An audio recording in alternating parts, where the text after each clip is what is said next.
Hello, traders. FX Pip Collector here. Today is Monday, July 28th, and this is my analysis for the Euro Yen, and we are on the 4-hour time frame to start with. So the euro yen is definitely in an uptrend, as you can see on basically every single higher time frame. We just hit the 100% Fibonacci extension of the last wave projected out the last correction. Could be a pretty significant area of resistance. We'll definitely have to watch and see.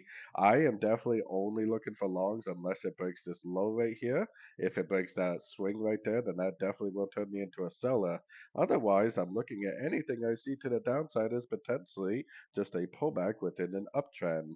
So going down to the 1 hour time frame, I'm watching my Fibonacci levels. This is only one wave down, so I really doubt that it's just going to go up from here. If anything, it might start a correction and then later on another wave down for more of a three-wave pullback. Hopefully, this is how it plays out. Three waves down to a Fibonacci retracement level, nice impulsive engulfing move to the upside for more entries to go long. If it does just continue to make impulsive moves down and break this low right here from the 4 hour daily time frame, I will definitely be more than happy to start looking for sorts after the break of structure. So anyways, don't forget to check out my website, fxpipcollector.com, and as always, thank you for watching and happy trading.